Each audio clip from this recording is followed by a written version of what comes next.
Namaskar. Okay, sir.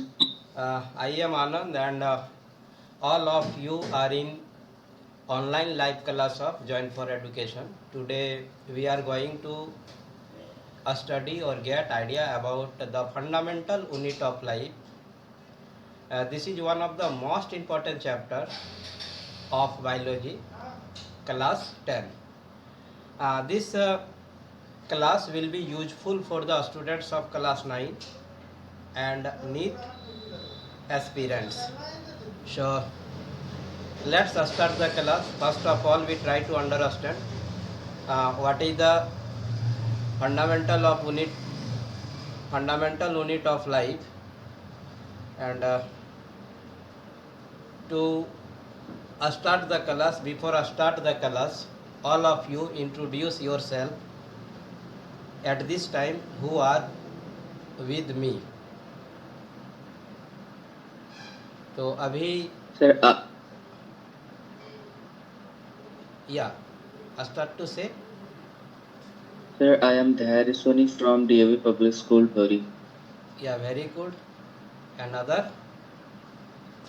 Sir, I am Pratik Kumar Mishra from DAV School, Dhori.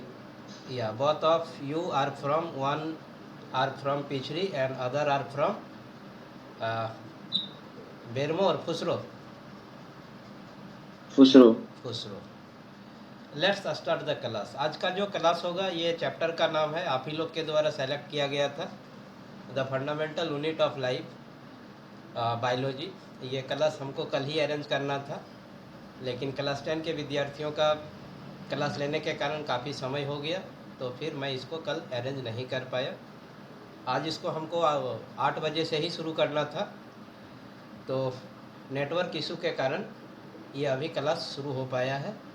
और सारा का सारा concept यहाँ पर आप लोगों का क्लियर किया जाएगा, और होप दैट जब कंसेप्ट क्लियर हो जाएगा तो एनसीईआरटी या अदर टेक्स्ट बुक में इससे रिलेटेड जो भी क्वेश्चन होगा आप उसको इजीली आंसर कर लेंगे.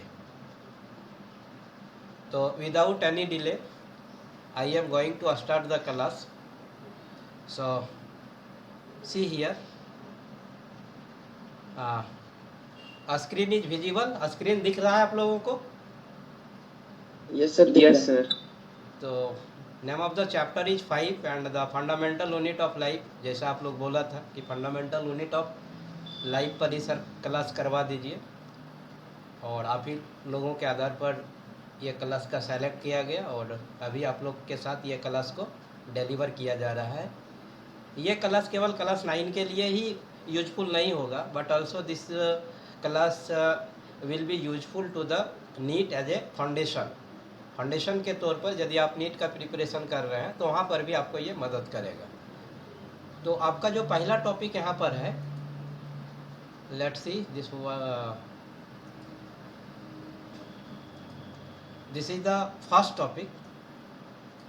What are living organism made of. Hope that there is no problem to understand this statement. इस स्टेटमेंट को समझने में कोई दिक्कत नहीं हुआ होगा. बोलता है कि मतलब आपका लिविंग ऑर्गेनिज्म जो है किस चीज़ का बना होता है. तो यहाँ पर आप देखते हैं the first statement related to this topic is cell. Anybody read this one. कोई एक इसको पढ़िए आप लोग.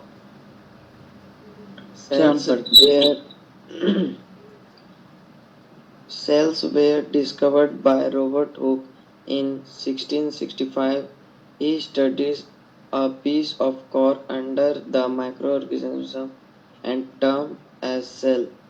In Latin, cell means little room. धैर्य, आप भी एक बार इसको पढ़ो, रीड करो. Read this Okay, sir.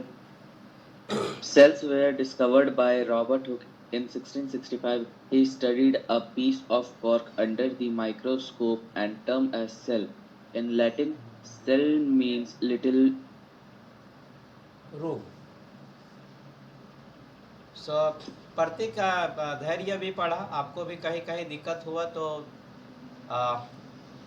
शायद क्लियर हो गया होगा. यहाँ पर आपको थोड़ा सा दिक्कत हो रहा था माइक्रोस्कोप में. तो सेल्स वेयर माइक्रोस्कोप हाँ सेल्स सर, वेयर माइक्रोस्कोप में माइक्रो ऑर्गेनिज्म बोल दिए थे हाँ हाँ गलती से। हाँ थोड़ा सा प्रॉब्लम हो गया था। तो cells were discovered by Robert Hooke in 1665। It means that 1665 और आज के डेट में अगर कंसिडर करें तो इधर हो गया 35 years. It means that 35 years add करते हैं तो 1700 हो जाएगा, और 1700 में कितना ऐड कर देंगे तो आपका 2000 ईयर्स हो जाएगा। सर 300। 345 हो गया और इधर 21 23 नहीं तो नहीं, सॉरी सॉरी सॉरी, 17 से लेकर 18 100, 18 से लेकर ठीक है 19 300 200। ठीक है 300 हाँ मतलब हाँ हाँ 2000 ठीक। ईयर्स हो जाएगा। ठीक है, और अभी 23 चल रहा है। ठीक है, तो 3023 ईयर्स और इधर हो जाएगा 35 ईयर्स। तो कितना हो जाएगा 3023 years plus 35 years. It means that 358 years ago we have idea about the cell. मतलब 358 ईयर्स एगो ही हम लोग को पता चल गया था कि सेल नाम का कोई चीज़ होता है, with the help of the Robert Hooke. Robert Hooke के सहयोग से, रॉबर्ट हुक ही इसको डिस्कवर्ड किया था। इससे रिलेटेड क्वेश्चन हो सकता है, who did discover cell, cell को किसने डिस्कवर्ड किया। तो रोबोट आंसर हुक ने। या answer of this question will be in this way, cell were discovered by Robert Hooke in which year, कौन सा साल में, इन 1665। 1665। कब इसका डिस्कवर्ड हो गया, तो इन्होंने कॉर्क के एक पीस पर स्टडी कर रहे थे। Cork, a piece of cork पर स्टडी कर रहे थे with the help of the microscope. Do you know what is the microscope? आप लोग जानते हैं माइक्रोस्कोप होता क्या है? Yes sir. सर देन से सर माइक्रोस्कोप वो चीज़ होता है जिससे हम लोग छोटा से छोटा चीज़ को देख सकते हैं। या very good, this is an optical instrument. एक प्रकार का ये ऑप्टिकल इंस्ट्रूमेंट है which is used to see small और टीनी ऑब्जेक्ट्स, छोटा ऑब्जेक्ट्स को देखने में जिसका उपयोग किया जाता है। Okay, at this time we have two types of microscope. अभी मेरे पास दो प्रकार का माइक्रोस्कोप है, देख लेते हैं। समवन नॉक,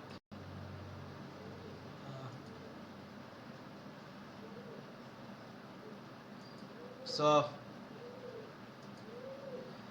अभी एट प्रेजेंट हमारे पास कितने प्रकार का माइक्रोस्कोप है? There are two types of दो। Microscope. First one is known as the simple microscope and second one is known as the compound microscope. तो इट मीन्स दैट यहाँ पर माइक्रोस्कोप का मतलब आप यही समझिए, या तो रॉबर्ट हुक के द्वारा सिंपल माइक्रोस्कोप का यूज किया गया होगा या फिर कंपाउंड माइक्रोस्कोप का यूज किया होगा। तो इन्होंने, इनको जो भी चीज़ मिला उसको उन्होंने बोला कि ये सेल है। और एक्चुअली में सेल जो है आपका एक लैटिन वर्ड है जिसका मीनिंग होता है लिटल रूम, मतलब एक छोटा सा कमरा। रूम। ठीक है, और ये आपका सेल क्या है? The fundamental unit of life है। मतलब हमारे जीवन का ये एक प्रकार का फंडामेंटल यूनिट है या मौलिक इकाई है। ठीक है, क्या है? एक प्रकार का मौलिक इकाई है। Hope that there is no problem to understand this step और दिस स्टेटमेंट। इस स्टेटमेंट को समझने में आप लोगों को कोई दिक्कत नहीं हुआ होगा। ठीक है, the fundamental unit of life is started with A special name, एक स्पेशल नाम से शुरू हुआ और उसका नाम है रॉबर्ट हुक। एक स्पेशल ईयर आया, उस ईयर है 1665। एक ऑब्जेक्ट आया जो पीस ऑफ कॉर्क था, एक ऑप्टिकल इंस्ट्रूमेंट आया जो आपका माइक्रोस्कोप था। इतना सारा चीज़ का यूज होने के बाद हमारे पास एक जो नया चीज़ आया जो the fundamental unit of life कहलाता है, वो हो गया सेल, और जिसका मीनिंग होता है लिटल रूम। और सेल जो है एक प्रकार का लैटिन वर्ड है। Okay, hope that there is no problem to understand. कोई दिक्कत हुआ क्या? No, sir. चलिए No, sir. चलिए इसके दूसरे स्टेटमेंट को हम लोग देख लेते हैं। आप लोग में से कोई इसको एक बार रीड कर लीजिए। Selden and Swan proposed the cell theory in 1839, which states that the basic structural and functional unit of all plants and animals is the cell. अब यहाँ पर जैसे ही आते हैं, अब फिर से दो साइंटिस्ट का नाम आ गया जिन्होंने परपज किया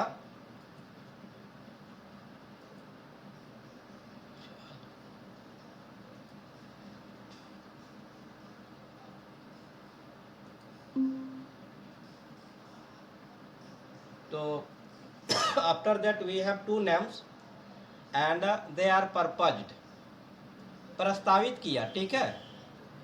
the cell theory in 1839, cell के बारे में हम लोगों को कब जानकारी मिल गया? 1665 में, 65. है ना। किनके सहयोग से? With the help of Robert Hooke. अब इस पर एक थ्योरी के लिए परपज किया गया ये दोनों साइंटिस्ट के द्वारा, ओके, जिन्होंने बताया which states that the basic structural and functional unit of all plants and animal. ये बेसिक स्ट्रक्चरल और फंक्शनल यूनिट है किसका? सभी जीव का और सभी पादप का। प्लांट्स इट मीन्स दैट, इसको हिंदी में हम लोग पादप बोलते हैं। एनिमल्स इट मीन्स दैट हम लोग इसको हिंदी में जंतु बोलते हैं।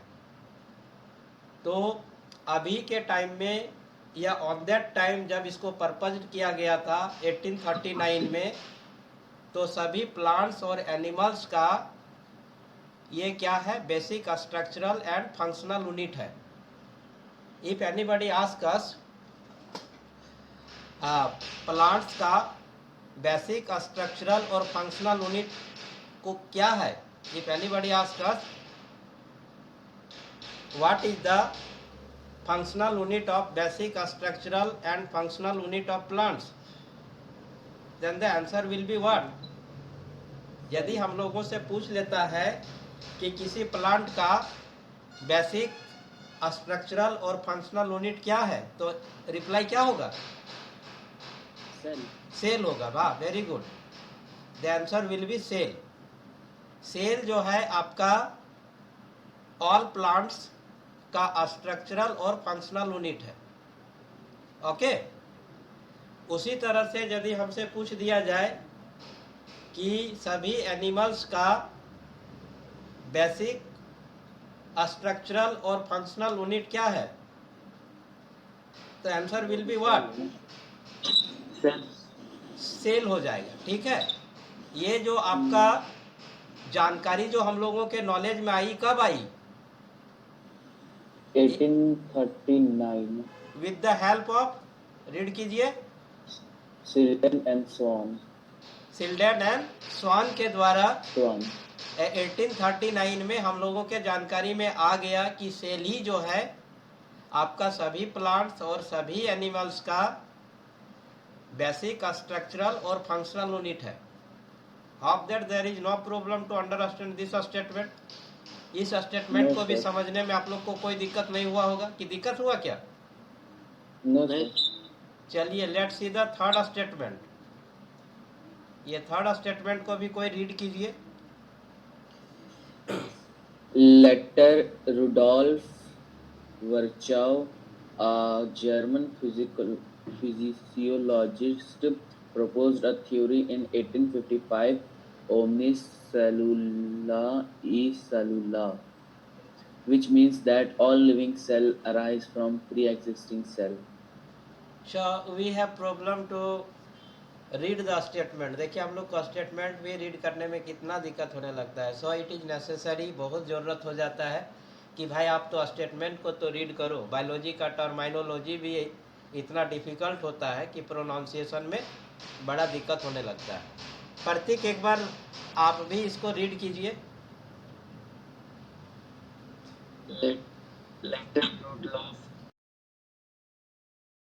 specialist proposed a theory in 1855. Omnis Celio is, which means that all living cells arise from pre-existing cell. चलिए, बहुत मैंने डिफिकल्टी के साथ जैसे तैसे इसको पढ़ लिए। तो लेटर रूडोल्फ बर्चो, किनके बाद अभी कितना नाम आ गया यहाँ पर? सबसे पहले किनका नाम आया?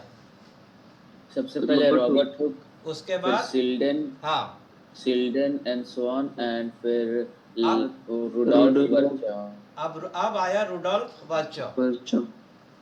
अभी ईयर का बात करें तो कितना ईयर चला? 1665, 1839, और ये आ गए 1855 में। 1855 में आ गए। और आपका रूडोल्फ बर्चो जो थे वो जर्मन के रहने वाले थे। कहाँ के थे? जर्मन के रहने वाले। और इनका पेशा था, फिजियोलॉजिस्ट थे। This is the profession, this is the name of a profession. इनका पेशा फिजियोलॉजिस्ट का था। और इन्होंने एक थ्योरी फिर से प्रपोज कर दिया। कब? 1855 में। इनका थ्योरी प्रपोज करने का जो टॉपिक था वो ओमनिस सेलुला ई सेलुला था। नाम भी देखने से कैसा लग रहा है? This is a German sentence, ये जर्मन सेंटेंस है। ओमनिस सेलुला ई सेलुला, जिसका मीनिंग होता है all living cells arise from pre existing cell. ठीक है, ऑल लिविंग सेल्स अराइज, जितना भी जीवित सेल है, सेल को हम लोग कोशिका बोलते हैं, यहाँ सेल्स लिखा हुआ है, this is the plural form of the cell. Arise from the pre existing cell, माने पहले से जो सेल होता है उसी से नया सेल बनता है, जिसको हम लोग बोलते हैं ओमनिस सेलुला ई सेलुला। This is a German word, ये जर्मन वर्ड है। ठीक है, और जर्मन फिजियोलॉजिस्ट के द्वारा ही बताया गया था, जिनका नाम था रूडोल्फ बर्चो। तो hope that there is no problem. अभी पहला तो सेल थ्योरी प्रपोज्ड हुआ कब? 1839 में। सेल कब डिस्कवर्ड हुआ? 1865 में। और उसके बाद एक और जो है आपका प्रपोज्ड हुआ, सेल से रिलेटेड था, जो बताया गया कि सभी बाकी का जितना भी सेल लिविंग ऑब्जेक्ट्स है उसमें एराइज जो होता है उसमें प्री एग्जिस्टिंग सेल जो है उसको हेल्प करता है। Okay, any problem? No sir. तो अभी तक फिर से एक बार इसको रिकैप कर लेता हूँ। अभी डिस्कशन का टॉपिक था what are living organism made of. मतलब आपका जितना भी लिविंग ऑर्गेनिज्म है, जितना भी सजीव है, जितना भी वस्तु है जिनमें जान है, वो कौन सा चीज का बना होता है, यही टॉपिक था। इसी में हम लोग देखे, हमको रॉबर्ट हुक मदद किया, बोला कि भाई यहाँ पर सेल वगैरह आ जाता है। सेल क्या है वो आपको पता चल गया, लैटिन वर्ड है, इसका मीनिंग क्या है वो पता चल गया। सेल कब आया वो आपको पता चल गया, 1665 को। आज के डेट से जब हम कंपेयर किए तो कितना साल पहले सेल के बारे में जानकारी हमको मिल चुका था?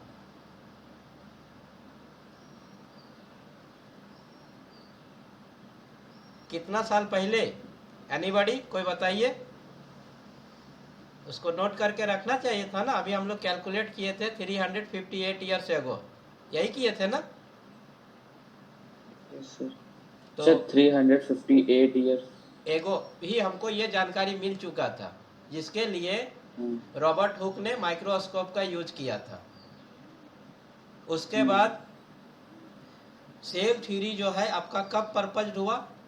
1839 में, जिसने बताया कि सारे एनिमल और सारे प्लांट्स का सेल जो है बेसिक स्ट्रक्चरल और फंक्शनल यूनिट है।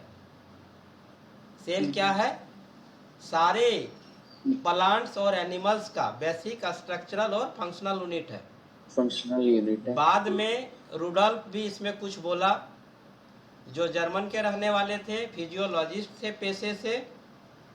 1855 में बोला ओमनिस सेलुला ई सेलुला, जर्मन के थे, जर्मन स्टेटमेंट है, ये जर्मन वर्ड है, जिसका मीनिंग होता है कि ऑल लिविंग सेल जो है, जितना भी लिविंग सेल है वो एराइज होता है, बढ़ता है, प्राप्त होता है from the pre existing cell से, जो सेल पहले रहता है उसी से।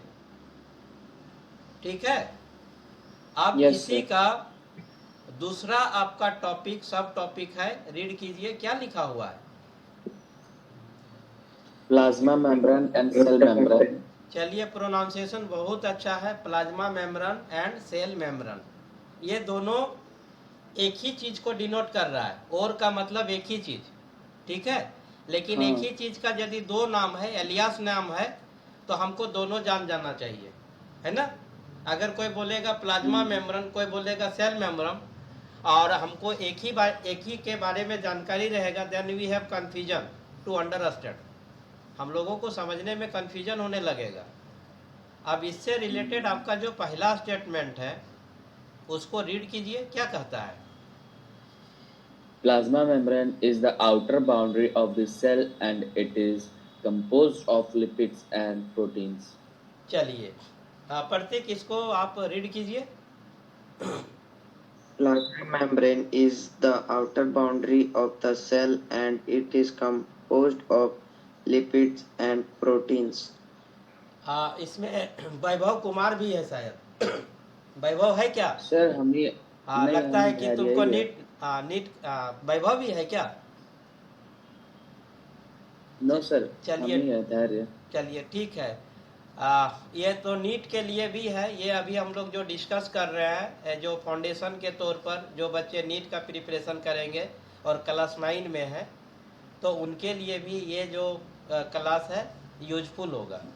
तो यहाँ पर बोला कि प्लाज्मा मेम्ब्रेन का इंट्रोडक्शन कर रहा है कि भाई प्लाज्मा मेम्ब्रेन है क्या।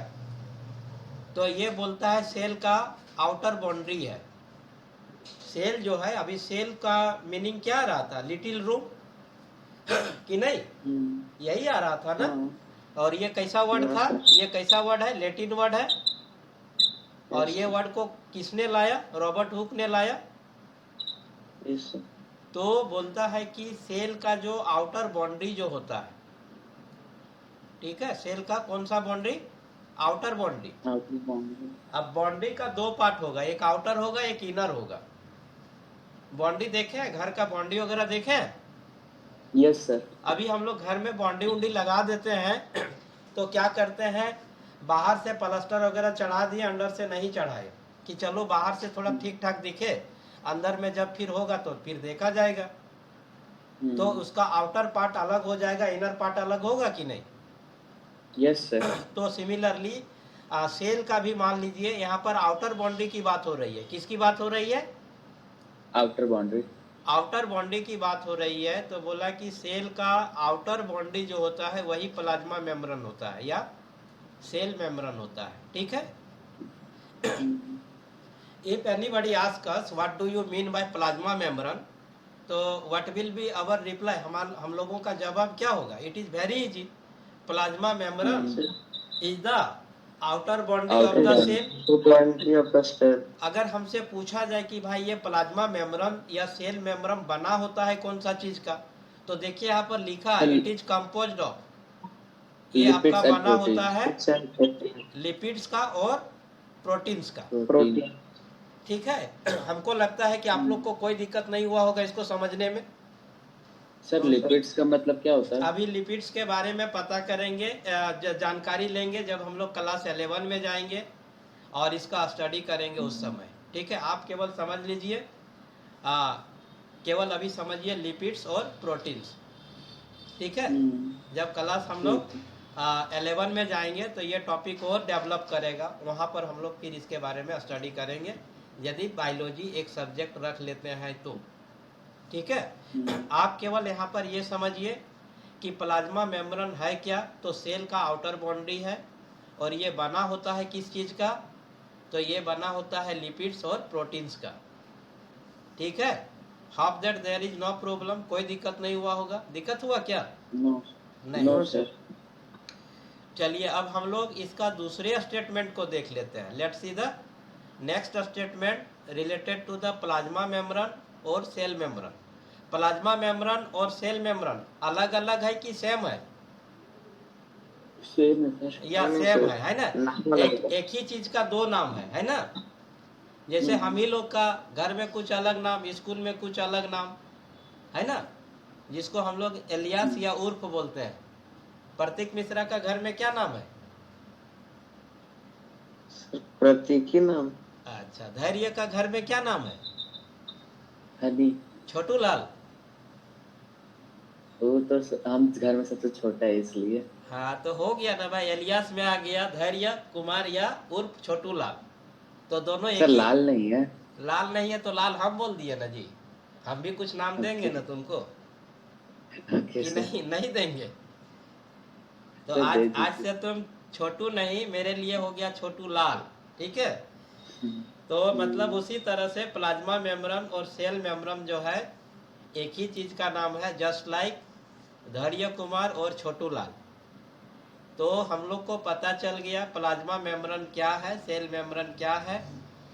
तो प्लाज्मा मेम्ब्रेन या सेल मेम्ब्रेन जो है आपका आउटर बाउंड्री है सेल का, और ये बना होता है लिपिड्स और प्रोटीन्स का। ओके, लिपिड्स के बारे में आपको और ज़्यादा जानकारी चाहिए तो एक वीडियो लेक्चर बना हुआ है धैर्य, आप उसको देख लीजिएगा, ठीक है? जो जिसमें लिखा ओके हुआ है नीड से रिलेटेड, तो वहाँ पर लिपिड्स का ओके पूरा डिटेल्स जानकारी हम दिए हुए हैं। सेकेंड स्टेटमेंट कौन पढ़ेगा? सर हम पढ़ते हैं। पढ़िए। Plasma membrane is a selective permeable membrane that allows the entry and exit of some materials in the cell. अच्छा, आप भी पढ़ लीजिए प्रतीक इसको। Okay, sir. Plasma membrane is a selectively permeable membrane that allows the enter and exit of some materials in the cells. अब यहाँ पर देखते हैं, यहाँ से देखते हैं that allows the entry and exit of some materials in the cell. मतलब क्या करता है ये? कुछ मटेरियल को सेल के अंदर ले जाता है और कुछ मटेरियल को सेल से बाहर ले जाता है। कौन? Plasma membrane. Plasma Membrane. ठीक है, इसका फंक्शन क्या है? तो सेल से कुछ मटेरियल को अंदर लाना और बाहर भेजना। बाहर अंदर और भेजना, बाहर। ठीक है? तो इट मीन्स दैट ये प्लाज्मा मेम्ब्रेन का क्या हो जाएगा? वर्क हो जाएगा, फंक्शन हो जाएगा। फंक्शन हो जाएगा। प्लाज्मा मेम्ब्रेन या सेल मेम्ब्रेन कौन सा चीज का बना होता है ये भी हम लोग को आइडिया हो गया, लिपिड्स और प्रोटीन्स का।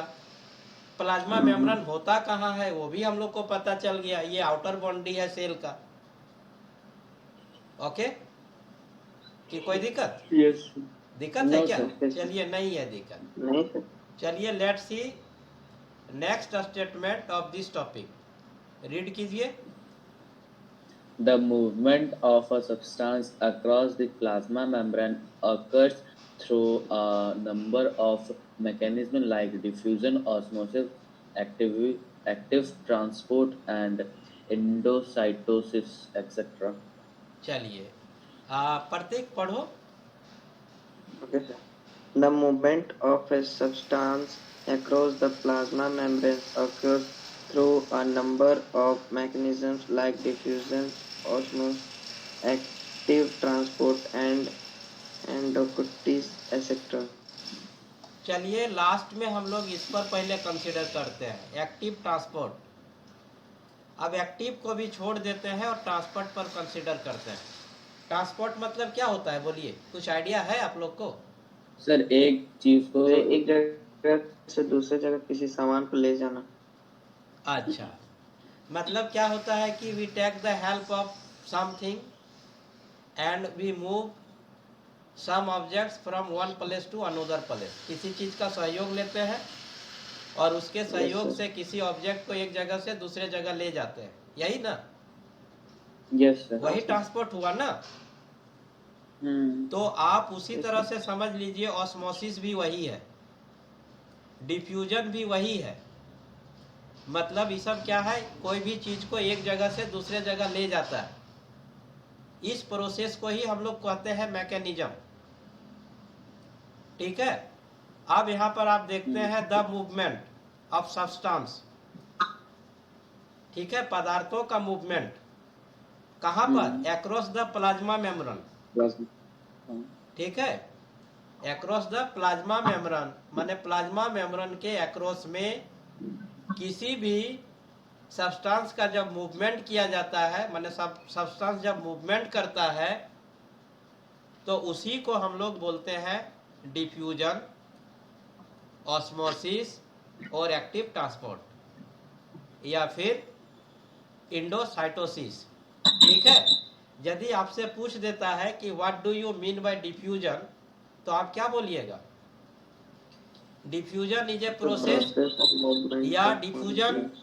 Diffusion is a mechanism through which there is movement of substance across the plasma membrane.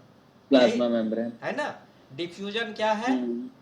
क्या है बोलिए? एक प्रकार का मैकेनिज्म है, एक मैकेनिज्म है। ठीक है। और इस मैकेनिज्म के हेल्प से हम लोग क्या करते हैं, प्लाज्मा मेम्ब्रेन के अक्रॉस में सब्सटेंस को मूवमेंट करवा देते हैं, यही ना। ऑस्मोसिस का भी वही हो जाएगा और एक्टिव ट्रांसपोर्ट का भी वही हो जाएगा। थोड़ा थोड़ा कुछ डिफर होगा, तो वहां देखिए एक एक करके यहाँ पर क्लियर किए हैं। क्या लिखा हुआ है?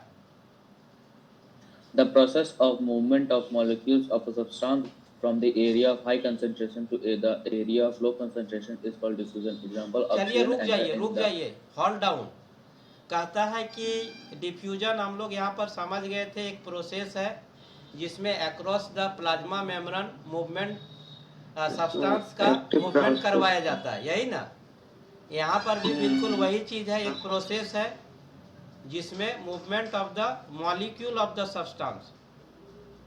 सब्सटेंस के कौन सा चीज का मूवमेंट यहाँ पर होता है? मॉलिक्यूल्स का। ठीक है, मॉलिक्यूल्स का। कौन सा प्रोसेस में? डिफ्यूजन में। कहां से कहां पर? From the area of higher concentration to the area of the lower concentration. ठीक है, लोअर कंसंट्रेशन। मतलब आपका ये चीज पाया जाता है कहां पर? सेल में। सेल में जो हायर कंसंट्रेशन होगा और लोअर कंसंट्रेशन होगा, ठीक है, वहां पर प्लाज्मा मेम्ब्रेन के अक्रॉस में आपका किसी सब्सटेंस के मॉलिक्यूल का जो मूवमेंट होगा, उस मूवमेंट को ही हम लोग डिफ्यूजन बोलेंगे। ओके, यहाँ पर कुछ एग्जाम्पल भी है, एग्जाम्पल को चलिए रीड कीजिए। Oxygen enters into the cell through diffusion and carbon dioxide move out the oxygen through diffusion. Diffusion helps in the uniform distribution of material in the cytoplasm. ठीक है, अब देखिए बोला कि ऑक्सीजन जो है कहाँ पर इंटर करता है? सेल मेम्ब्रेन के अंदर। सेल में जाता है थ्रू किससे होकर के? प्लाज्मा मेम्ब्रेन से होकर। Diffusion and carbon dioxide. Plasma membrane आपका सेल का बाउंड्री है ना। कैसा बाउंड्री है? इनर बाउंड्री की आउटर बाउंड्री? आउटर बाउंड्री है। तो बोलता है कि ऑक्सीजन जब एंट्री लेता है सेल में थ्रू द प्लाज्मा मेम्ब्रेन, तो इस प्रोसेस को हम लोग बोलते हैं diffusion. It means that oxygen कहाँ से कहाँ जा रहा है? हायर कंसंट्रेशन एरिया से लोअर कंसंट्रेशन एरिया में जा रहा है ना। उसके बाद फिर आपका यहाँ पर बोल रहा है कार्बन डाइऑक्साइड, है ना। Carbon dioxide moves out of the cell. ये सेल से क्या होता है? बाहर निकलता है। और ऑक्सीजन क्या होता है? सेल की ओर जाता है। ये सपोज कर लीजिए ये आपका सेल है, ठीक है, और ये आपका प्लाज्मा मेम्ब्रेन है। ये आउटर बाउंड्री हो गया ना सेल का। तो ये जो से आपका आउटसाइड जो है और ये आपका इनसाइड है। तो इनसाइड में कौन आ रहा है? तब ध्यान से सुनते ही नहीं है। ऑक्सीजन। और आउटसाइड में कौन जा रहा है? CO2, carbon dioxide. Okay, this is the cell. और ये आपका क्या है, प्लाज्मा मेम्ब्रेन। ये हाँ। कौन सा प्रोसेस में जा रहा है, डिफ्यूजन। डिफ्यूजन। डिफ्यूजन का क्या है, हायर द कंसंट्रेशन प्रोसेस से लेकर के लोअर कंसंट्रेशन में जाएगा। जब ऑक्सीजन का हाँ। जब मूवमेंट होगा तो ऑक्सीजन के लिए हायर कंसंट्रेशन इधर हो जाएगा और लोअर कंसंट्रेशन इधर हो जाएगा, ठीक है। लेकिन जब कार्बन डाइऑक्साइड के लिए जब हम लोग कंसिडर करेंगे तो लोअर कंसंट्रेशन, हायर कंसंट्रेशन इधर हो जाएगा और लोअर कंसंट्रेशन इधर हो जाएगा, ठीक है। कोई दिक्कत, समझ में बात आ गया? Yes sir. Anybody has problem? No, sir. चलिए हम लोग आगे चलते हैं। डिफ्यूजन क्लियर हो गया। अब देखिए दूसरा चीज क्या है, ऑस्मोसिस। कोई रीड कीजिए इसको। Osmosis is the movement of water or any other solvent from a region of higher water concentration to a region of lower water concentration. The cell is a semi-permeable membrane that allows the movement of water molecules in both directions. चलिए क्या समझे इसमें, explain कौन sir करेगा? Sir osmosis एक वो process है जिसमें क्या होता है ना, सेल के अंदर और बाहर है ना, ये वाटर और कोई अदर सॉल्वेंट का मूवमेंट होता है। चलिए कि कहां से कहां पर, सेल मेम्ब्रेन के हायर अंदर वाटर से कंसंट्रेशन से a lower water region of lower concentration. Water concentration पर, ठीक है। और क्या होता है, that allowed the movement of water molecules in both direction, दोनों ही डायरेक्शन में अलाउ कर देता है। किसका मूवमेंट को, वाटर का। वाटर के मूवमेंट को। दिस इज द ऑस्मोसिस, इसको बोला जाता है ऑस्मोसिस। आपको डिफ्यूजन समझ में आ गया, आपको ऑस्मोसिस समझ में आ गया। अब ये देखिए क्या है, Indo osmosis and outer osmosis. चलिए Osmosis. इंडो ऑस्मोसिस, ठीक है। चलिए इंडो ऑस्मोसिस को पढ़िए। When a cell is placed in hypotonic solution, lower solute concentration than the solution in the cell, which means it has more water concentration as compared to the cell. The waters enter into the cell and the cells swell up. This process is called endoosmosis. चलिए यहाँ पर समझने का प्रयास करते हैं। Water कहाँ inter कर रहा है, सेल में। और स्वेल्स अप मतलब समझते हैं आप लोग? हाँ हाँ, सेल मतलब मोटा हो जाता है सेल। अच्छा, मोटा हो जाता है। कौन बोला ये वाला? सर हम बोले डायरे। पसीना आना समझते हैं? हाँ दिस इज सर, द, उसको तो स्वेट बोलते हैं ना। वही है ना भाई। तो मतलब वो जो पानी अंदर घुसा फिर पानी बाहर निकलेगा, कैसे निकलेगा? पसीने के द्वारा। बॉडी का कैसे निकलता है, ज्यादा हीट हो जाता है, पर टेम्परेचर बढ़ जाता है तो क्या होता है, अंदर का पानी बाहर। तो this process is called endosmosis, ठीक है। यहाँ पर क्या कहता है कि when a cell is placed in hypotonic solution, cell को कहाँ पर रख देते हैं, हाइपोटोनिक सॉल्यूशन में। तो यहाँ lower solute concentration then the solution in the cell, which means it has more water concentration as compared to the cell. The water enters into the cell and the cell swells up. This process is called endoosmosis, ठीक है। अब हम लोग ले लेते हैं एक्सोऑस्मोसिस। देखिए इसको रीड कीजिए, क्या कहता है। When a cell is placed in hypertonic solution, और यहाँ पर क्या था, यहाँ पर हाइपोटोनिक था और यहाँ पर है हाइपरटोनिक, हाँ। ठीक है। चलिए हाइपरटोनिक मतलब When a cell is high solute concentration, और hypotonic it means that lower solute concentration. चलिए देखिए,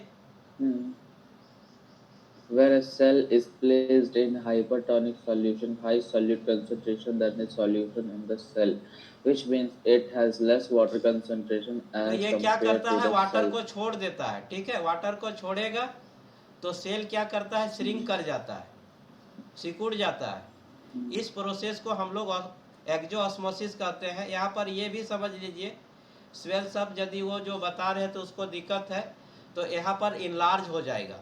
इंडोऑस्मोसिस में सेल क्या होगा, इनलार्ज हो जाएगा, बड़ा हो जाएगा, ठीक है, जब वाटर इंटर करेगा। और जब सेल से वाटर निकल जाएगा तो ये श्रिंक हो जाएगा, छोटा हो जाएगा, ठीक है। इसको हम लोग एक्जोऑस्मोसिस बोलेंगे। जो आपका स्वेटिंग या स्वेल्स अप जो बोल रहे थे, पसीना, उसको आप यहाँ पर थोड़ा सा फॉरगेट कर जाइए। आप समझ लीजिए यहाँ पर इस टॉपिक में, जब वाटर इंटर करेगा या हाइपोटोनिक सॉल्यूशन में जब सेल को रख देंगे तो ऑटोमेटिक वहाँ पर सेल में जो है वाटर इंटर करेगा और सेल जो है इनलार्ज हो जाएगा, थोड़ा बड़ा हो जाएगा। लेकिन एक्जोऑस्मोसिस में सेल को हम लोग हाइपरटोनिक सॉल्यूशन में रखेंगे और यहाँ पर सेल से जो है वाटर का क्या करेगा, लीव करेगा, निकलेगा, आउटसाइड जाएगा। तो उस केस में ये क्या है, श्रिंक कर जाएगा। कौन, सेल। तो इसको हम लोग बोलेंगे एक्जोऑस्मोसिस। चलिए यहाँ पर हम फिगर दिखा दिए हैं, हाइपरटोनिक, आइसोटोनिक और हाइपोटोनिक, ठीक है। ये देखिए हाइपोटोनिक, ठीक है, ये आपका क्या है, हाइपरटोनिक, और ये क्या है, हाइपोटोनिक।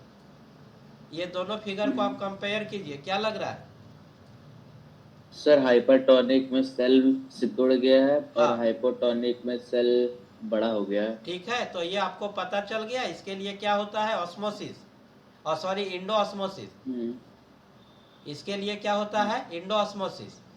इंडोऑस्मोसिस में सेल क्या होता है, स्वेल्स अप हो जाता है, सेल बड़ा हो जाता है, स्वेल्स अप हो जाता है। और यहाँ पर क्या हो जाता है, सर सिकुड़ जाता है। अब यहाँ पर देखिए, यहाँ पर क्या हो रहा है, देखिए वाटर क्या हो रहा है,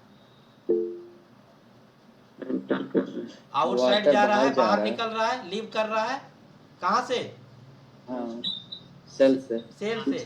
और यहाँ पर देखिए वाटर क्या कर रहा है, अंदर आ रहा है, इंटर कर रहा है, ठीक है। और आइसोटोनिक में एक ही साथ क्या हो रहा है, बाहर भी जा रहा है और अंदर भी आ रहा है। ठीक है, कंसेप्ट क्लियर है। Yes sir, yes sir. कि दिक्कत है क्या, एक बार इसको फिर से रिपीट कर लीजिए, ठीक है। इसको एक बार फिर से समझ लीजिए। This is one of the most important topic. अगर आप इसको समझ जाते हैं और नीट वगैरह का प्रिपरेशन करते हैं तो ये आपका जो डिटेल्स है आपको हेल्प करेगा। यहाँ से क्वेश्चन पूछा जाता है, ये जो इनसाइड जो है, ब्लैक के इनसाइड में रेड कलर का, वो क्या है, सेल है, सेल है, ठीक है। आपको समझ में आ गया, सेल है। पहला वाला यदि हम देखते हैं, हाइपरटोनिक में सेल का कंडीशन क्या है, आइसोटोनिक में सेल का कंडीशन क्या है, और हाइपोटोनिक में सेल का कंडीशन क्या है।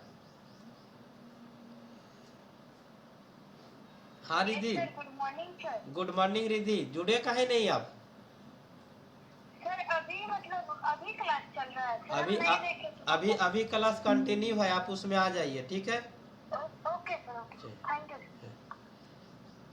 तो this is the hypertonic, isotonic और हाइपोटोनिक। आप लोग एक्सप्लेन कीजिए। हाइपरटोनिक में यहाँ पर सारा चीज़ हम लोग कंसिडर कर रहे हैं, वाटर के एंट्री में और वाटर के क्या, एग्जिट में।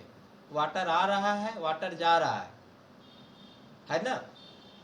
तो हाइपरटोनिक में वाटर क्या कर रहा है, सुन पा रहे हैं आप लोग हमको,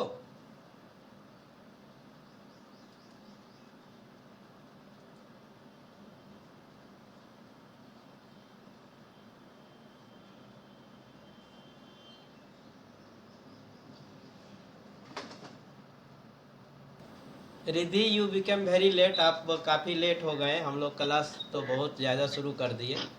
तो we are going to discuss about hypertonic, isotonic and hypotonic. ये तीन ही पर कंसिडर कर रहे थे। धैर्य बताओ, हाइपरटोनिक में क्या होता है। यस सर हाइपरटोनिक में सेल सिकुड़ जाता है। अच्छा, और आइसोटोनिक में, आइसोटोनिक में सेल वैसे का वैसे ही रहता है। अच्छा, और हाइपोटोनिक में? हाइपोटोनिक में सेल स्वेल अप हो जाता है, मतलब बड़ा हो जाता है। अच्छा, तो ये हाइपरटोनिक में कौन सा प्रोसेस चलता है? हाइपोटोनिक में इंडोऑस्मोसिस। ठीक है। और आपका हाइपोटोनिक में?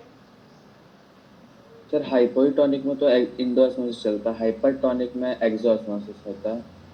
अच्छा, चलिए ठीक है। और आइसोटोनिक में? आइसोटोनिक में आइसोटोनिक के साथ कुछ नहीं होता। कुछ नहीं होता है। चलिए, होता है भाई। तो इसमें दोनों होता है। चलिए, अब देखिए, अब हाइपोटोनिक देखिए होता है। कैसे हम लोग का जैसे क्लास डेवलप किए। तो एक्चुअली में ये टॉपिक जो डिटेल्स कर रहे हैं, ये this details will be useful to the aspirants of NEET. अगर आप नीट का प्रिपरेशन कर रहे हैं और आपको नीट का एग्ज़ाम लिखना है, आप क्लास 9 में हैं या कोई क्लास 12 में है, तो ये फाउंडेशन के तौर पर ये आपका हेल्प करेगा। This is the simple game और play about the entrance and existence of water. Water क्या कर रहा है? या तो बाहर आ रहा है या फिर वाटर अंदर आ रहा है। कहाँ पर? सेल में, सेल में। है ना। जब सेल से वाटर बाहर निकल जाता है तो क्या हो जाता है? सेल श्रिंक कर जाता है। हाइपरटोनिक सेल क्या होता है? श्रिंक कर जाता है। श्रिंक हो जाता है। और जब आपका सेल में वाटर एंट्री कर जाता है, आ जाता है, तो सेल क्या कर जाता है? स्वेल अप हो जाता है, बढ़ स्वेल जाता अप। है। ठीक है।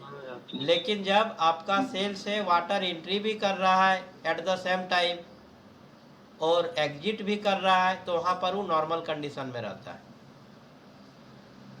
ठीक है। वो कौन सा कंडीशन में रहता है? नॉर्मल में। वैसे का वैसे। जैसा मतलब जो नॉर्मल होना चाहिए। ठीक है। इट मीन्स दैट यदि मान लीजिए श्रिंक भी हो गया तो थोड़ा सा गड़बड़ हो गया। अगर मान लीजिए कि इनलार्ज हो गया, स्वेल्स अप हो गया, तो वो भी गड़बड़ हो गया। ठीक है। तो अब हम लोग थोड़ा सा इसको रीड कर लेते हैं। इसको रीड कीजिए। कौन रीड करेगा? रिधि रीड कीजिए। सर हम करते हैं। सर हम ही रीड कर। हाँ, थोड़ा सा। Yes, sir. हाँ, समझ में आ Sir, जाए। when a cell yes, sir. When a cell is placed in isotonic solution, equal solute concentration in and outside the cell remains unaffected as the amount of water enters into the cell is same as the amount of water moves outside the cell. So there is no net movement of water. चलिए, water का यहाँ पर net movement होता ही नहीं है। जितना water enter किया उतना ही वाटर बाहर चला गया। अब यहाँ पर देखते हैं, जब आइसोटोनिक सॉल्यूशन की बात करते हैं तो यहाँ पर देखिए इक्वल सॉल्यूट कंसंट्रेशन होता है। लेकिन जब हम लोग कंसिडर करते हैं एक्सोऑस्मोसिस का, तो यहाँ पर होता है हाई सॉल्यूट कंसंट्रेशन। लेकिन जब हम लोग इंडोऑस्मोसिस का बात करते हैं तो यहाँ पर होता है लोअर सॉल्यूट कंसंट्रेशन। ठीक है। Endosmosis it means that lower solute concentration, और इसी के कारण यहाँ पर जो है वाटर एंट्री ले लेता है। ठीक है, लोअर सॉल्यूट कंसंट्रेशन है। Exosmosis it means that Yes, sir. High solute concentration है, जिसके कारण वाटर यहाँ पर बाहर जाना शुरू कर देता है। Isotonic it means that equal solute concentration है, इसलिए जितना मात्रा में वाटर एंट्री लेता है उतना ही मात्रा में वाटर बाहर भी चला जाता है। तो hope that there is no problem to understand this explanation. इस एक्सप्लेनेशन को समझने में आप लोगों को कोई दिक्कत नहीं हुआ होगा। ठीक है। अब हम लोग इसको देख लेते हैं, Yes, sir. क्या लिखा हुआ है। Sir, endocytosis. चलिए पढ़िए इसको, क्या कहता है endocytosis. Sir, the process of ingestion of food and other material by cells through the plasma membrane is called endocytosis. Amoeba gets its food through this process. ठीक है, ये भोजन इंटेक का एक प्रोसेस है। बताया है ingestion of food and other materials by cell. Yes. किसके सहयोग से? प्लाज्मा मेम्ब्रेन के सहयोग से। प्लाज्मा सर मेम्ब्रेन आप सेल्स की प्लाज्मा प्लाज्मा मेम्ब्रेन आप समझते हैं Riddhi, what is plasma membrane? ये इसका ये दूसरा, हाँ यस सर। हाँ बोलिए क्या है? सर ये जो सेल के अंदर में जैसे सेल वॉल रहता है और सर हमारा सेल वॉल रहता है और उसके बाद जो प्लाज्मा मेम्ब्रेन एक मेम्ब्रेन रहता है जो हमारे सेल को प्रोटेक्ट करता है और जिससे अच्छा चलिए, The अगर outer boundary of the cell. देखिए ये अभी जैसे सीधा सीधी अभी बताए थे इसको, ये आउटर बाउंड्री है, सेल है और सेल के बाहर में बाउंड्री है, तो सही बात है, बाउंड्री रहेगा तो प्रोटेक्ट ही करता है घर उर को, घर के बाहर में बाउंड्री है तो प्रोटेक्ट ही करता है। Yes so plasma membrane is the outer boundary of the cell, cell का आउटर बाउंड्री होता है, ठीक है, बाउंड्री का Yes. बाहर वाला पार्ट होता है, यस अंदर वाला नहीं, ठीक है, बाहर वाला पार्ट Yes, होता sir. है। प्लाज्मा मेम्ब्रेन का एक दूसरा नाम भी है, आपको पता है?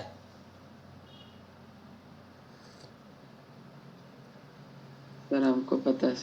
हाँ भाई अभी तो बताया, आप लोग दोनों को पता होगा, चलिए बोलिए। Sir cell membrane.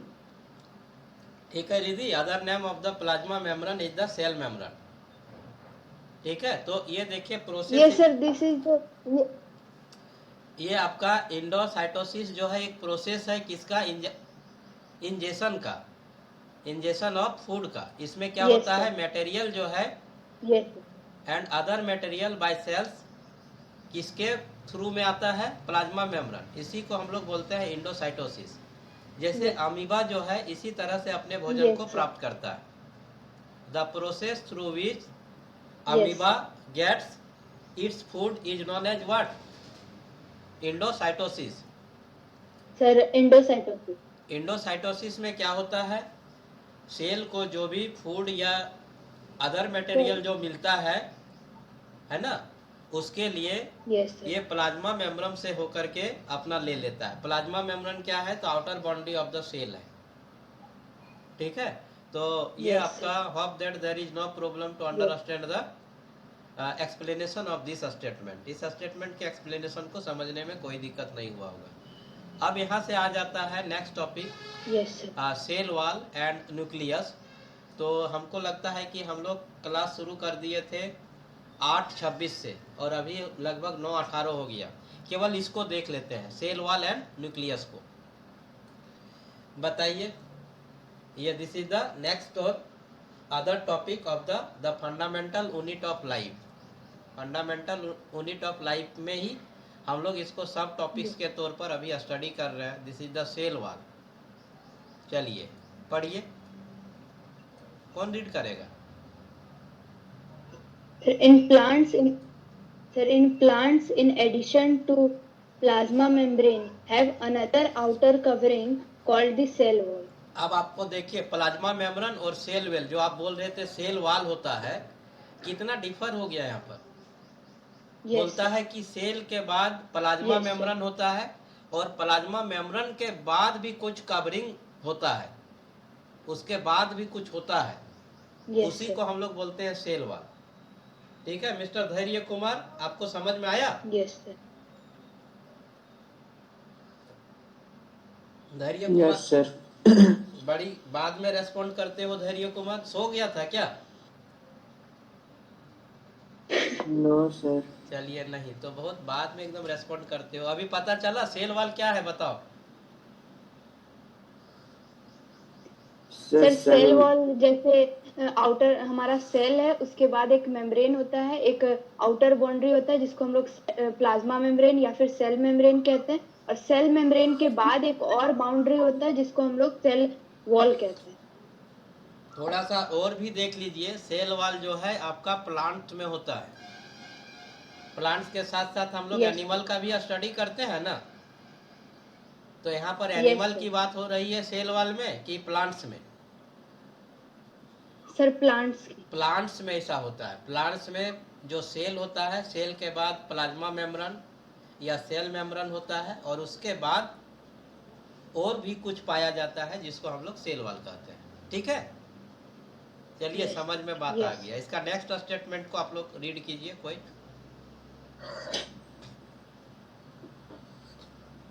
सर हम पढ़े। हाँ पढ़िए। The plant cell wall is composed of nucleus. It provides कहाँ mechanical न्यूक्लियस आ गया रे strength. बाबा? The plant cell Yes. Is composed Sir, of nucleus, कहाँ अभी दिख रहा है?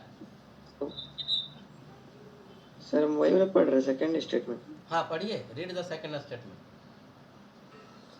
Sir, the plant cell wall is composed of nucleus. कहाँ It provides न्यूक्लियस कहाँ mechanical लिखा है strength. भाई? देखिए न्यूक्लियस ये बोल रहा है। सर आप सेल्यूलोज है। सेलुलोज है, ठीक है, सेल्यूलोज। आप इसको न्यूक्लियस बोले जा रहे हैं।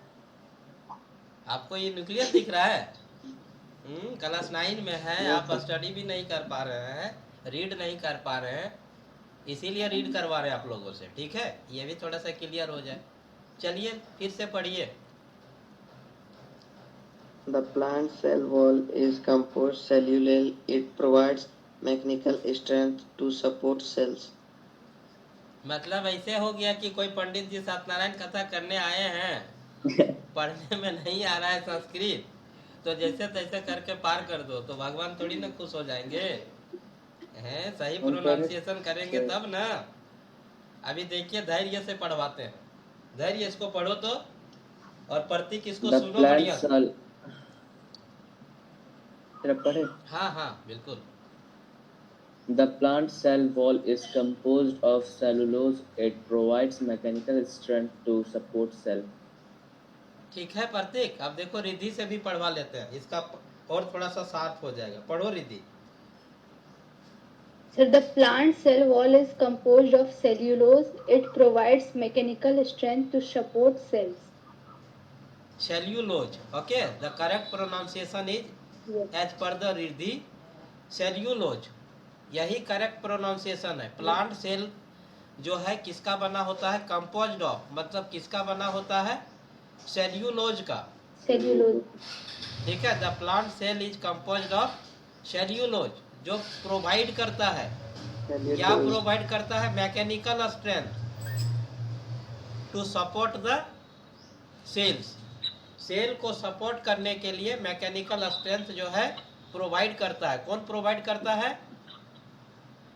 Cellulose. सेल्यूलोज। नहीं plant cell. Cell wall. Plant cell wall. Plant cell में जो आपका सेल्यूलोज रहता है वही उसको हेल्प करता है, ठीक है। Hope that there is no problem to understand this statement too. अगर आप लोग से कोई पूछ दे कि भाई द प्लांट सेल वॉल जो है कौन सा चीज का बना होता है, तो आपका रिप्लाई क्या होगा? सेल्यूलोज। Cellulose. यहाँ पर हम लोग ऐसे बोल सर- सकते हैं, हाँ या सर यहाँ पे हाँ बोलिए। सर यहाँ पे जैसे बोल रहा है कि the plant cell wall is composed of cellulose, यानी हाँ। कि ये बना हुआ है सेल्यूलोज से। हाँ and sir it provide mechanical strength, तो सर यहाँ पे मैकेनिकल स्ट्रेंथ से क्या ये बोल रहा है? मैकेनिकल इट मीन्स दैट जिसमें आपका मोशन के कारण, ड्यू टू मोशन जो हमको स्ट्रेंथ मिलता है, शक्ति मिलता है, उसके लिए सपोर्ट करता है सेल यस को, सर। ठीक है। मैकेनिकल स्ट्रेंथ, मैकेनिकल आपका एक फिजिक्स का वर्ड है, तो ड्यू टू मोशन। अब Yes. If we consider any body during the motion, यदि कोई बॉडी मोशन में है और वहाँ पर जब हम कंसिडर करते हैं उसके बारे में, तो this one is the mechanical और मैकेनिक्स, ठीक है। यस। यहाँ Yes. पर हम लोग देख लेते हैं थर्ड स्टेटमेंट। देखिए क्या कहता है third statement.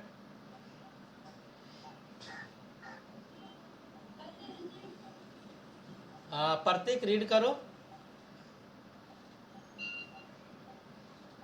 Okay, sir. The process of shrinking of protoplast from the cell wall due to exomosis in a plant cell when placed in a hypertonic solution is called plasmolysis.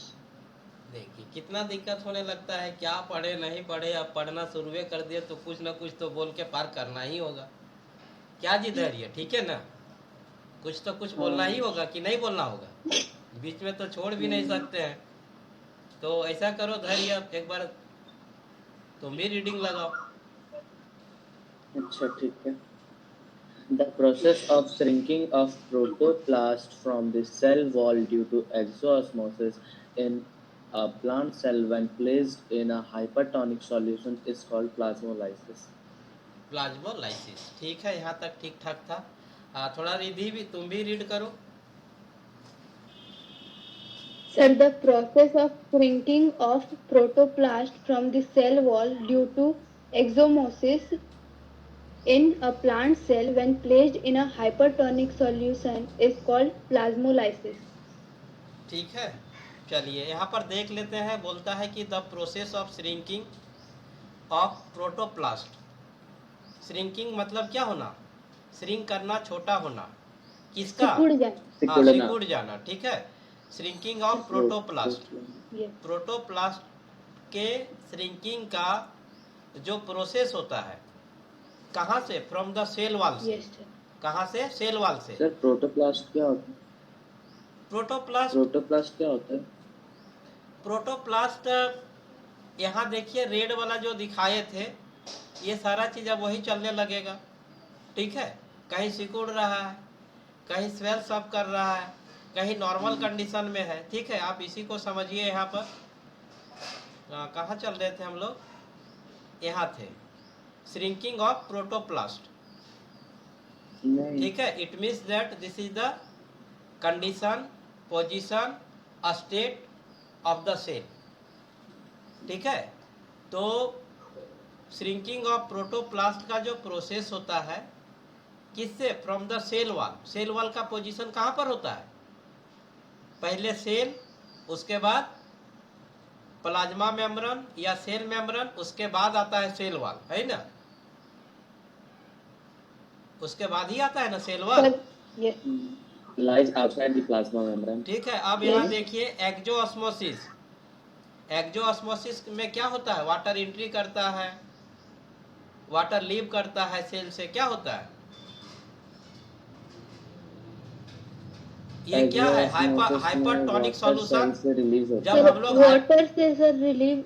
देखिए, यहाँ पर आप लोग को पूरा डिटेल्स बता रहे थे। ये क्या है? हाइपरटोनिक सॉल्यूशन है, यही है ना भाई, हाइपरटोनिक Yes. सॉल्यूशन। तो हाइपरटोनिक सॉल्यूशन में सेल से क्या होता है? वाटर बाहर निकलेगा तब ना श्रिंक करेगा। श्रिंक की बात हो रही थी ना। क्या हो रहा है? श्रिंकिंग। Yes. श्रिंकिंग ही हो रहा था ना।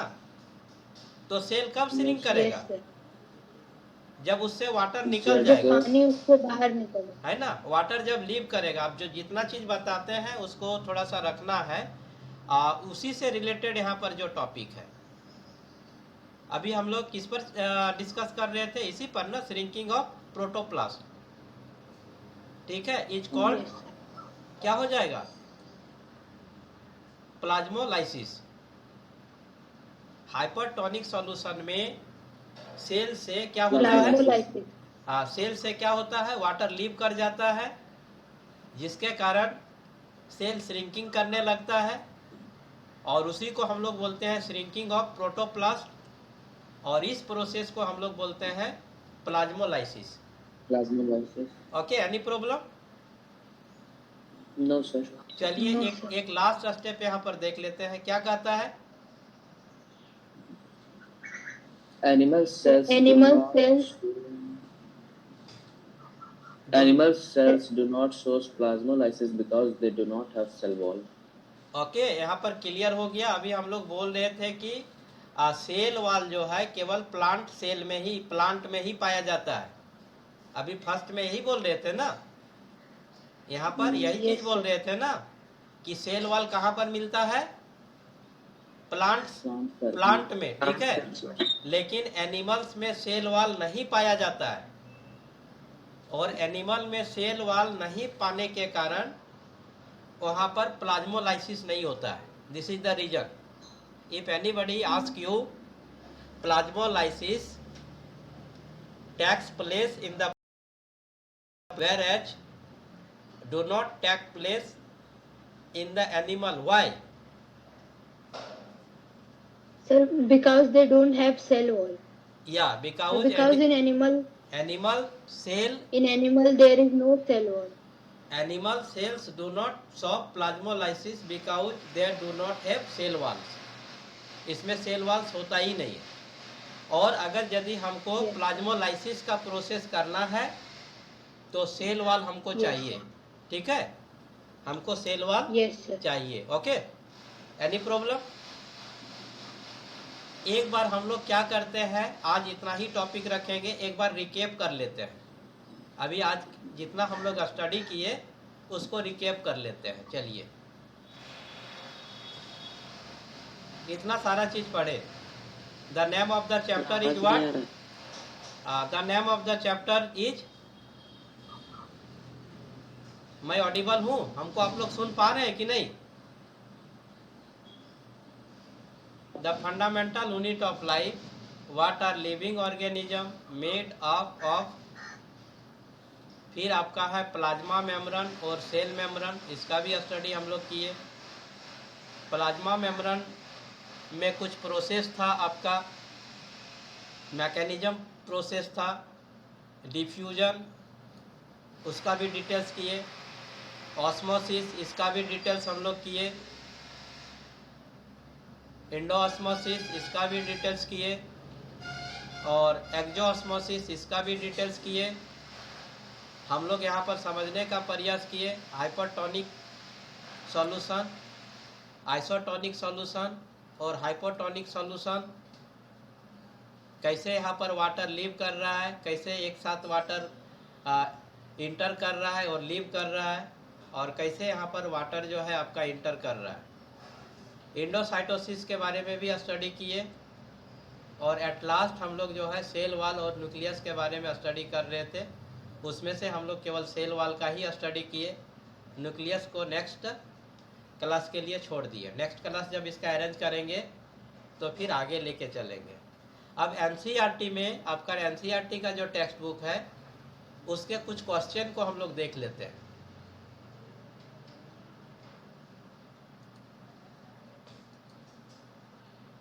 ये देखिए, दिख रहा है स्क्रीन?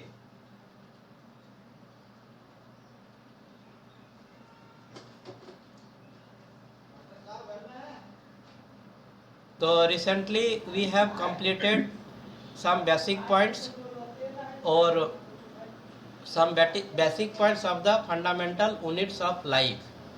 अब इसका हम लोग कुछ प्रॉब्लम को देख लेते हैं। एनसीईआरटी का जो प्रॉब्लम है ये देखिए, एनसीईआरटी का स्क्रीन दिख रहा है? दिख रहा है कि नहीं? कंफर्म कीजिए आप लोग। And read the first question. कोई पहला क्वेश्चन को पढ़िए।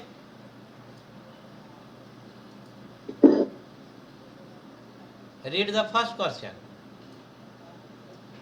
Who discovered cell and how? इसको हम लोग पढ़ चुके हैं। Cell were discovered in 1665 and English botanist Robert Hooke, he used a primitive microscope to observe cell in a cork slice। इसी तरह से बहुत सारा इसमें क्वेश्चंस है। इस क्वेश्चंस का पीडीएफ हम आप लोग के साथ ग्रुप में शेयर कर देंगे, और जब इसका नेक्स्ट क्लास अरेंज होगा तो फिर हम इसको और डिटेल्स करेंगे। आप लोग हमको सुन पा रहे हैं? चलिए, no I am going to over the class. मैं अब क्लास को ओवर कर दे रहा हूँ, और फिर नेक्स्ट क्लास में बाकी के टॉपिक पर मैं चर्चा करूँगा। As per the request of the student, this class is extended up to 5 to 10 minutes. आप लोग के रिक्वेस्ट पर ये क्लास को थोड़ा सा मैं एक्सटेंड कर दिया हूँ। तो ऑलरेडी हम लोग का इसका जो आपका नोट्स था, बेसिक कंसेप्ट जो था, इसको हम लोग आपका सेल वॉल तक स्टडी कर चुके हैं। अब हम लोग आगे लेके चलते हैं। पहला क्वेश्चन रीड कीजिए कोई। Read the first Who question. discovered cell and how? ये हम लोग ऑलरेडी डिस्कस किए थे ना, कि नहीं किए थे? Yes, sir. इसको कौन डिस्कवर्ड किया था? Sir, Robert Hooke. Robert Hooke. देखिए यहाँ पर लिखा हुआ है। 1665. ये कब किया था? 1665। हम लोग इसका चर्चा किए। ये कौन सा माइक्रोस्कोप का यूज किया था, और ये Primitive microscope. और ये क्या लिया था? कॉर्क स्लाइस को लिया था। ठीक है, हम लोग इसको किए थे ना, डिटेल्स किए थे कि नहीं? तो Yes, with the sir. Help of details of the fundamental concept of this chapter we are able to answer this question. यदि हम लोग उस कंसेप्ट को बढ़िया से समझ गए होंगे तो इसके आंसर कर पाते कि नहीं कर पाते? कर लेते ना। अब Yes, देखिए sir. दूसरा क्वेश्चन देखिए, what is the next question? इसका डिस्कस किया है कि नहीं? Why is the cell called the structure and functional unit of a? नहीं, इसका डिस्कस नहीं किया। कैसे नहीं किए? दूसरा में ही तो किए, स्ट्रक्चरल और फंक्शनल, जो आपका सेल थ्योरी दिया था, दो आदमी मिलके 1839 में हाँ सर। है, किए थे ना भाई। देखिए इतना हाँ, जल्दी जल्दी yes, sir. भूल जाइएगा तो कैसे होगा? देखिए दिखा देते हैं कहाँ किए थे। यहाँ किए थे ना 1839 में। ये क्या नाम है, पढ़िए। Sheldon and Swan। ठीक है, ये किए थे ना, यही है ना basic structure and functional unit of क्या है, plants and animal is the sir same. ये लोग तो Plants and बता animals. यही था सर ये ना। लोग तो बताए थे ना, हाँ। क्यों बोला जाता है ये तो वही उसी लिए बोला जाता है, इसी से रिलेटेड क्वेश्चन है ना ये क्वेश्चन जो है आपका इसी से रिलेटेड है ना। Why is the cell called the structural and functional unit of life. देखिए आंसर पढ़िए, रीड कीजिए, रीड द आंसर। कोई भी आप एक इसको रीड कीजिए।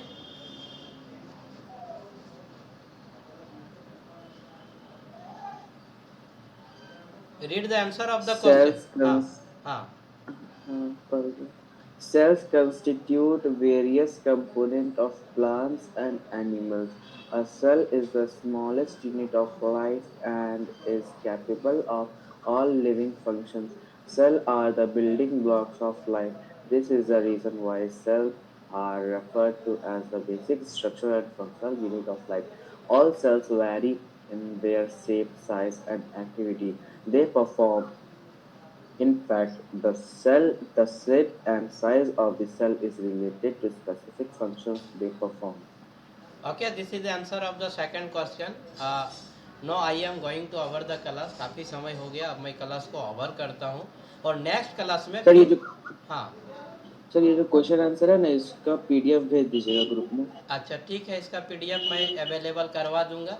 ठीक है, बशर्ते कि आप केवल ये ग्रुप के स्टूडेंट्स के लिए ही होगा, जहाँ तहाँ आप लोग फिर शेयर नहीं कीजिएगा इसको। ठीक है, तो ओके सर। हम इसको शेयर कर दूंगा ग्रुप में। और आज का क्लास मैं यहीं पर ओवर करता हूँ और फिर आगे जब इससे रिलेटेड क्लास जब मैं अरेंज करूँगा तो फिर आगे लेके चलूँगा। ठीक है, आज का क्लास कैसा लगा नहीं लगा, आप लोग इसका कुछ छूट भी गया होगा नेटवर्क इशू के कारण। वैसे यूट्यूब में जब ये अपलोड हो जाएगा तो वहाँ पर कुछ भी नहीं छूटा हुआ है, पूरा रिकॉर्डेड हो गया है। तो आप इसको एक बार दो बार देख करके कमेंट में लिख दीजिएगा कि मैंने देखा कंप्लीट वीडियो। ठीक है, ये वीडियो आप ही लोग के लिए प्रिपेयर किया गया है। ठीक है, इसमें मेरा कोई सेल्फ बेनिफिट नहीं होगा, ये आप ही लोग का होगा या स्टूडेंट अदर स्टूडेंट जो इसको देखेंगे उसके लिए बेनिफिट होगा। ठीक है, तो क्लास को ओवर कर दे। Yes sir. चलिए क्लास ओवर कर देते हैं।